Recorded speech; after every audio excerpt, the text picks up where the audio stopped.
વાત કરીએ સુરતની ભટારમાં વિધર્મી યુવકે યુવતી પર દુષ્કર્મ આચર્યું। લગ્નની લાલચ આપીને યુવતી પર દુષ્કર્મ ગુજાર્યું। શહેજાદ નામના ફોટોગ્રાફરે યુવતીને પોતાની જાળમાં ફસાવી હતી અને પ્રેમજાળમાં ફસાવ્યા બાદ લગ્નની લાલચ આપીને દુષ્કર્મ આચર્યું। યુવતીએ લગ્ન માટે કહેતા જ શહેજાદે વાત કરવાનું બંધ કરી દીધું હતું। આરોપી શહેજાદે ઇન્સ્ટાગ્રામ મારફતે યુવતી સાથે સંપર્ક કર્યો હતો અને જે બાદ તેની સાથે મિત્રતા કેળવીને તેને પ્રેમજાળમાં ફસાવી હતી। જે દરમિયાન યુવતીને અલગ અલગ જગ્યાએ લઈ જઈને દુષ્કર્મ આચર્યું હતું।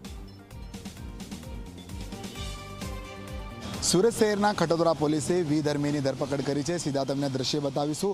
ખટોદરા પોલીસની કસ્ટડીમાં દેખાતો શેજાદ શેખ જે છે તેને એક 22 વર્ષીય યુવતીને પ્રેમજાળમાં ફસાવી હતી। ઇન્સ્ટાગ્રામ પર સૌપ્રથમ તો તેની સાથે ચેટિંગ કરી હતી ને ચેટિંગ કર્યા બાદ બંને વચ્ચે પ્રેમ સંબંધ થયો હતો અને ત્યારબાદ જે છે આ વીરધર્મી જે શેજાદ જે છે તેને મળવા માટે લઈ ગયો હતો અને ત્યારબાદ તેની સાથે અલગ અલગ જગ્યાએ જે છે તેની સાથે દુષ્કર્મ આચર્યું હતું। સમગ્ર ઘટના જે છે તે મામલો જે છે પરિવાર સુધી પહોંચતા પરિવારે તાત્કાલિક ખટોદરા પોલીસનો સંપર્ક સાધ્યો હતો અને જે આરોપી શેજાદ છે તેની વિરુદ્ધ જે છે ગુનો દાખલ કર્યો છે।